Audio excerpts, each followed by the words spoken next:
Cerita berlanjut ke kediaman keluarga Y, di mana Ye Leuli tengah duduk termenung sendirian. Melihat sikapnya yang seperti itu, Bibi Su pun bertanya pada Leuli, apakah dia masih merasa bersalah tentang kematian Ye Chen. Leuli pun menjawab tak mungkin dirinya merasa bersalah, karena di matanya Ye Chen hanyalah semut kecil belaga.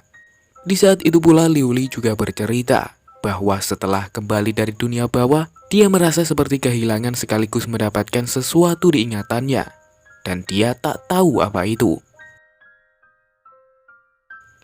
Kemudian datanglah kakak dari Leuli yang bernama Ye Langtian. Dia pun bertanya pada Leuli, kenapa kau terlihat kebingungan? Leuli yang mendengar itu pun balik bertanya, kakak, apa belakangan ini kau mendengar kabar tentang Kucang Ge?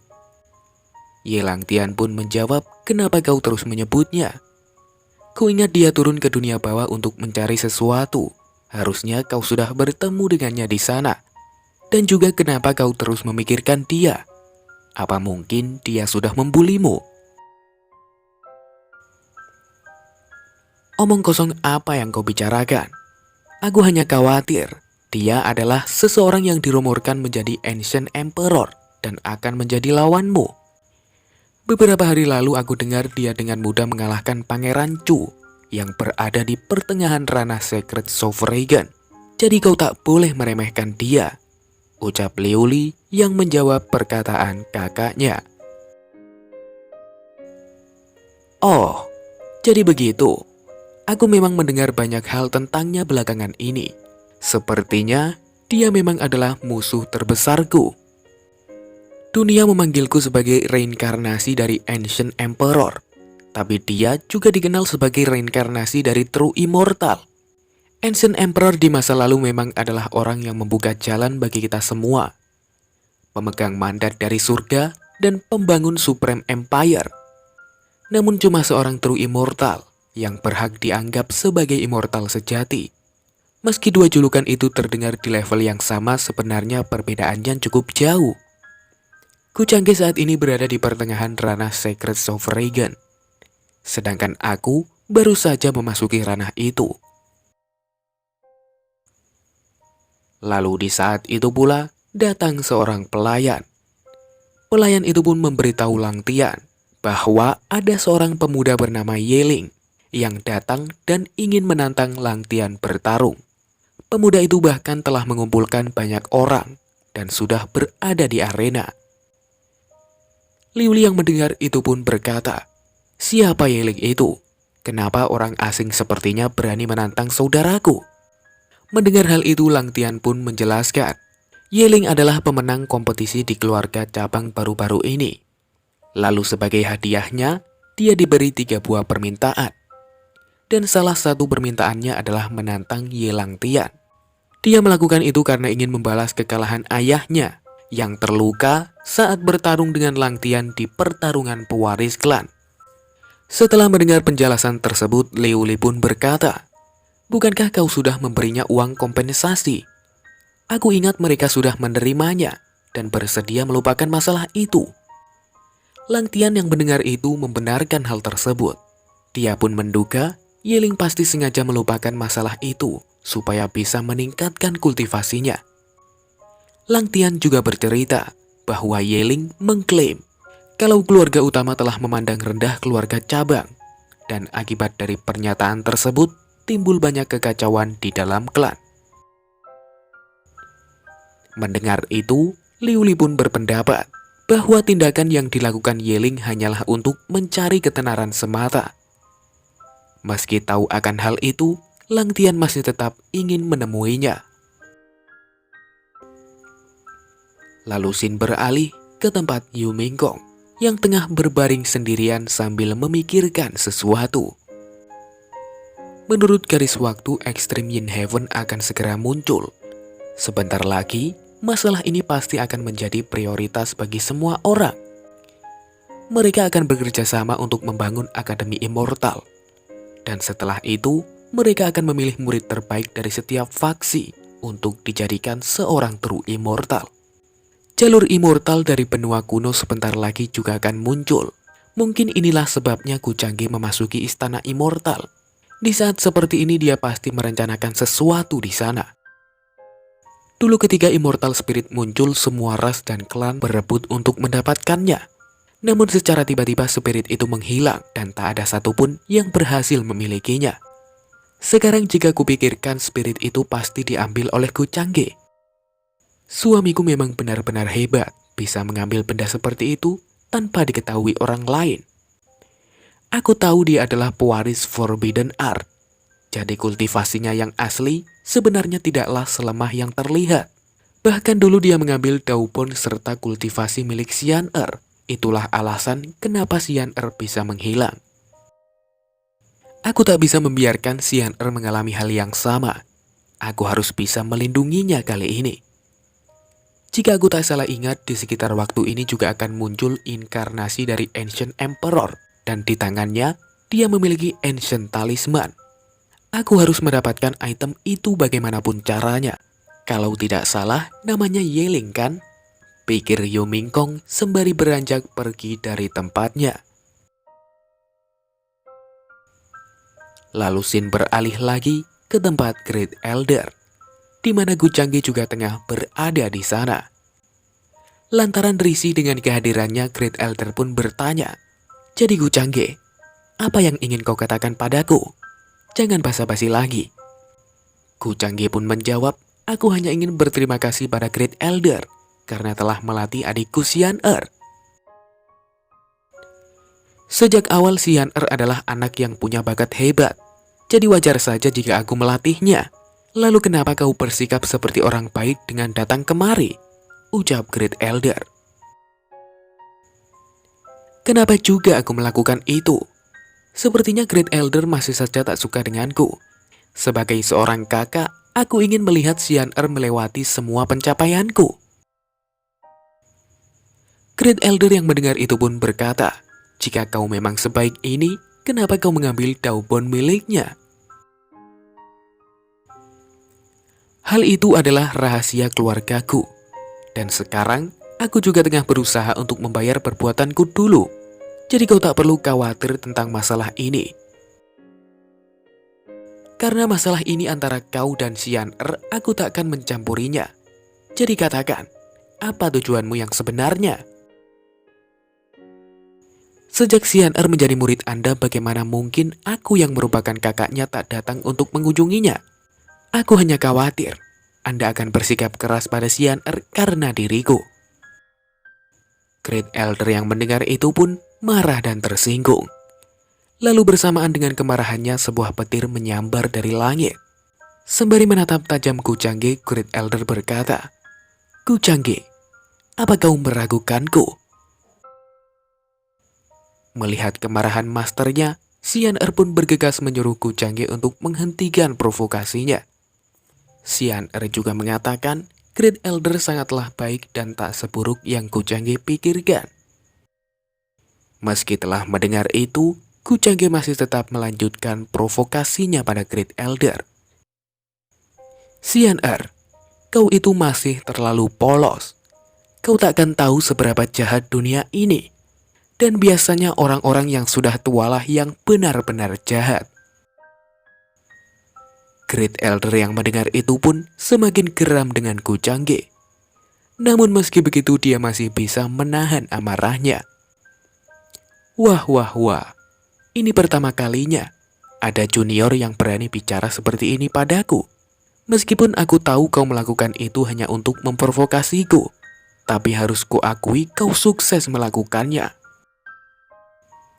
Jika memang itu adalah keinginanmu, maka aku akan mengabulkannya.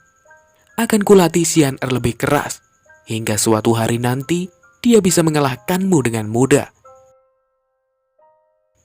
Lalu bagaimana jika Anda tak bisa melakukannya? Tanya Kucangge. Great Elder pun menjawab, "Jika aku tak bisa melakukannya, aku akan mundur dari posisiku. Bahkan, aku akan menjadikanmu sebagai pewaris istana immortal." Mendengar hal itu, Xian'er pun berusaha menghentikan masternya. Namun karena Great Elder melarangnya, dia pun hanya bisa diam dan menuruti perintah dari masternya. Lalu di saat yang bersamaan mereka berdua pun saling menatap dan berkata dalam hatinya, "Aku ingin lihat trik macam apa yang kau persiapkan." "Kena juga kau Pak Tua. Aku sudah menunggu lama agar kau mengatakannya." Melihat mereka yang saling menatap, Xian Er pun berpikir, apa Kucangge memprovokasi Master supaya beliau melatihku lebih keras lagi? Bukankah jika aku bertambah kuat, dia hanya akan semakin kesusahan? Apa memang benar dia ingin menebus kesalahannya? Atau jangan-jangan dia punya maksud lain? Dan di waktu yang sama, sistem muncul di hadapan Kucangge. Xian Er mulai bimbang. Poin keberuntungan bertambah 800 dan poin takdir bertambah 400. Setelah melihat hal itu, Kucangge pun pamit pergi dari sana. Tak kusangka dia sangat penuh perhitungan. Tak heran dia bisa sampai sejauh ini, ucap Great Elder. Dan di saat itu pula, Great Elder juga berpikir bahwa Kucangge pasti akan menjadi kultivator terhebat di masa mendatang. Melihatnya yang diam saja, Xian Er pun bertanya, "Master, apa kau baik-baik saja?" "Hah, Kucangge selalu saja membuat darahku mendidih. Kau harus berlatih lebih keras lagi, supaya bisa menghajar wajahnya hingga tak terkenali." "Tak terkenali?" ucap Xian Er sambil membayangkan Kucangge yang babak belur.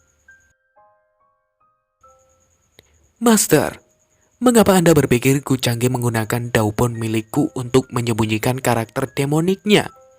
tanya Xian Er. Great Elder pun menjawab, orang yang memiliki karakter demonik pasti memiliki demonic soul dan demonic aura. Terlepas dari tindakannya yang seperti iblis, aku belum melihat kedua hal itu darinya. Aku yakin, dia juga pasti kesulitan untuk menyembunyikan karakter demoniknya. Bahkan sampai sekarang aku belum tahu trik macam apa yang dia gunakan. Karakter demonik? Terima kasih, Master. Kupikir sekarang aku tahu akar dari permasalahan ini. Semua orang tahu, pengaruh karakter demonik dalam diri seseorang itu sangat sulit dikendalikan. Kurasa sikapnya yang bagai iblis itu juga dikendalikan oleh karakter demoniknya.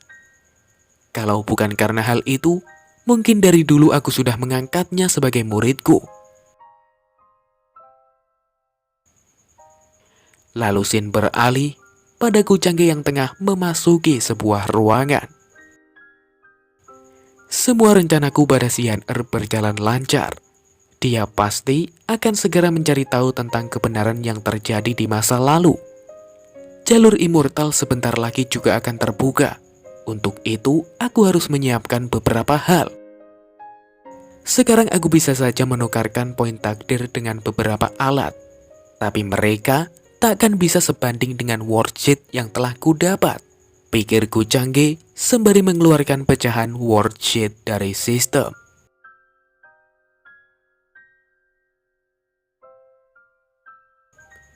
Dan di saat itu pula, dia langsung menggabungkan pecahan worksheet tersebut.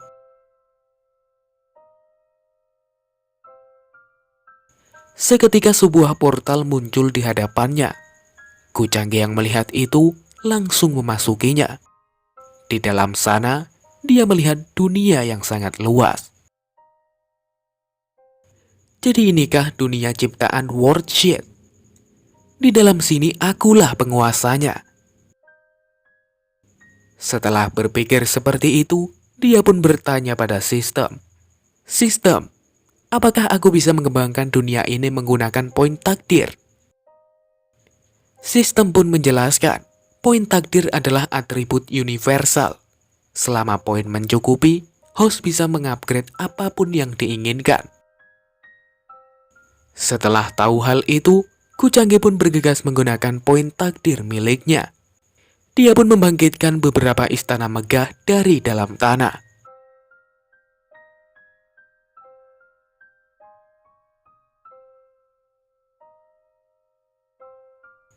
Sembari memandangi istana miliknya, Kucangge berkata dalam hatinya, Perasaan bisa mengendalikan segalanya sangatlah memuaskan. Semua sudah siap. Sekarang aku hanya perlu menunggu jalur immortal terbuka. Satu hal lagi yang kutakutkan adalah Yumingkong. Dia pasti tahu kapan jalur itu terbuka. Jika memang dia ingin balas dendam, dia pasti tidak akan melewatkan kesempatan ini.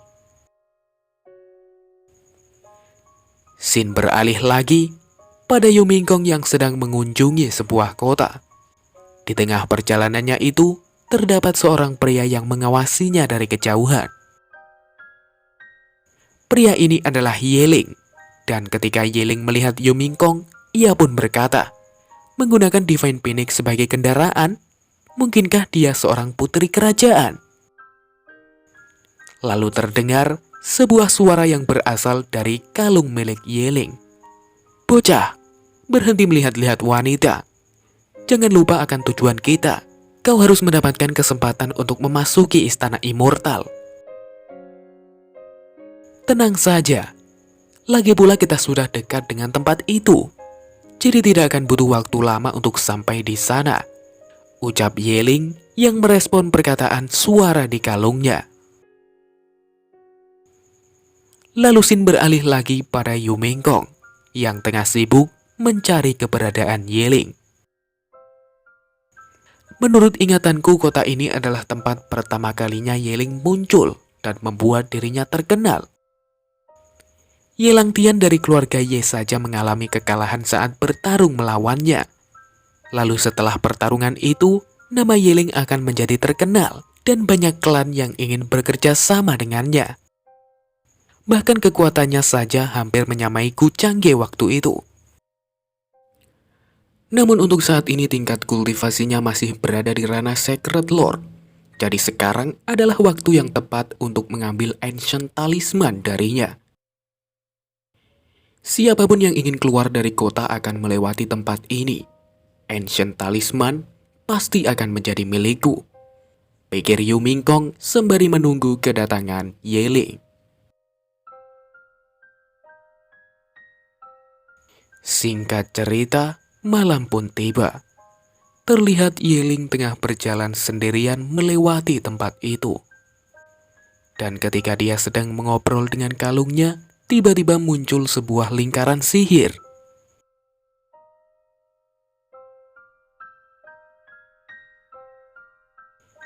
Jiwa yang bersemayam di kalung itu pun berusaha memperingati Yeling. Tahu serangan datang, Yeling berniat menghindar.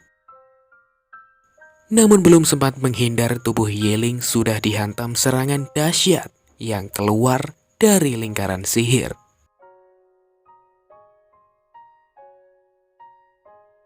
Tapi meski begitu, Yeling masih sempat mengeluarkan teknik untuk melindungi dirinya. Siapa itu? Teriak Yeling sembari menyeka asap yang menghalanginya. Dan ketika asap tersebut menghilang, dia melihat ada beberapa orang yang tengah mengepungnya.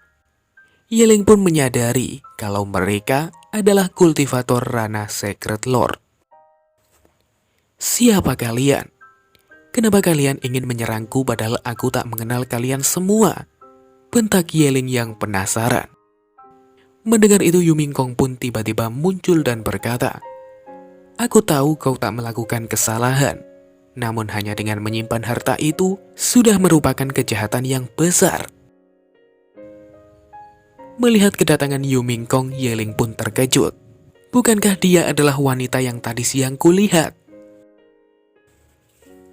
Maaf, sepertinya aku harus meminjam Ancient Talisman milikmu, ucap Yumingkong. Mendengar itu, Yeling pun semakin terkejut. Bagaimana bisa kau tahu tentang benda itu? Kau tak perlu tahu dari mana aku mengetahuinya. Dan ini bukanlah negosiasi, ucap Yumingkong sambil memberi aba-aba pada para pengawalnya. Melihat perintah dari tuannya, mereka pun bersiap melakukan serangan. Lalu di waktu yang sama, jiwa yang bersemayam di kalung memperingati Yeling. Bocah, Jika kau sayang nyawamu, segera gunakan teknik itu. Sepertinya hanya itu satu-satunya pilihan yang kupunya, ucap Yeling dalam hatinya. Dengan cepat, serangan para pengawal melesat ke arah Yeling. Ledakan besar pun bergema saat serangan itu menghantam tubuh Yeling. Namun meski begitu, Yeling berhasil menggunakan tekniknya di waktu yang tepat lagi. Sebuah energi kemerahan keluar di sekitar Yeling. Para pengawal yang melihat itu pun langsung bersiaga karena mereka merasakan aura kultivator ranah yang lebih tinggi. Mereka menduga Yeling pasti menggunakan sebuah teknik rahasia supaya ranah kultivasinya bisa meningkat dalam sekejap. Salah seorang dari pengawal itu pun berkata, "Cepat lindungi Tuan Putri." Lalu di saat yang sama, Yeling terbang ke langit sambil menatap tajam Yu Mingkong. Di sisi lain, Yu Mingkong yang juga merasakan aura itu pun berpikir, dia sudah mampu mengontrol kekuatan sebesar ini. Aku sudah menghabiskan waktuku beberapa tahun untuk mencapai puncak pada teknik ini. Tak kusangka aku akan menggunakannya di sini. Wanita sialan, terimalah balasan atas perbuatanmu, teriak Yeling sembari menerjang ke arah Yu Mingkong. Melihat hal itu, Yu Mingkong hanya diam di tempatnya sambil mengeluarkan sebuah jimat. Dan ketika Yeling sudah dekat, tiba-tiba ia diperingati oleh jiwa yang ada di kalungnya supaya mundur. Lalu di waktu yang sama, muncul sebuah kobaran api besar mengelilingi Yu Mingkong. Di dalam api tersebut muncul tetua Yanji. "Wanita itu berbahaya, cepat lari, selamatkan dirimu," ucap jiwa yang bersemayam memperingati Yeling. Mendengar itu, Yeling pun bergegas pergi dari sana. "Wanita sialan, aku tak akan melupakan kejadian ini. Hari ini mungkin kau bisa selamat, tapi suatu hari nanti aku pasti akan kembali. Akan kucabut jiwamu dan aku akan menjadikanmu sebagai budakku." Yu Mingkong yang mendengar itu hanya bisa mengeratkan giginya karena kesal akan kegagalannya. "Sekarang aku tahu alasan kenapa Yeling bisa lepas dari Kucanggi di masa lalu. Ini memang salahku karena meremehkannya. Karena kali ini aku gagal mendapatkannya, di masa mendatang pasti akan jauh lebih sulit," pikir Yu Mingkong dalam benaknya. Kemudian datanglah para pengawal Yu Mingkong. Mereka pun meminta maaf karena gagal melindungi Tuan Putri mereka. Mendengar itu, Yu Mingkong hanya diam saja. Lalu kemudian, Yu Mingkong pun berterima kasih pada tetua Yanji. "Terima kasih atas bantuanmu, senior. Bolehkah aku tahu siapakah dirimu?" Tetua Yanji pun berkata, "Putri, Tuan mudaku memerintahku untuk mencarimu. Dia bilang, jika kau tidak segera mengunjunginya maka dia sendiri yang akan menemuimu." Yu Mingkong yang mendengar itu pun terkejut. Sejak kapan Kucanggi mempunyai pengikut sekuat dia? Di masa lalu kan tidak ada wanita seperti ini. "Perjamuan sebentar lagi akan segera dimulai.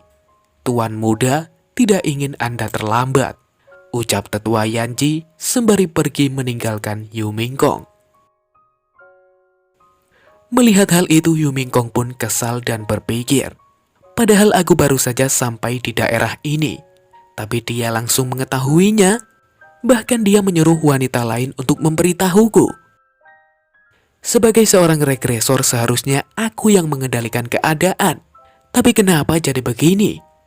Aku gagal mendapatkan Ancient Talisman. Ditambah lagi, aku selalu kalah langkah jika berhadapan dengannya. Sejak dia kembali dari dunia bawah, beberapa hal telah berubah. Tapi kenapa aku selalu saja berada di dalam genggamannya? Sepertinya aku memang harus mengunjunginya dan bertanya langsung kepadanya.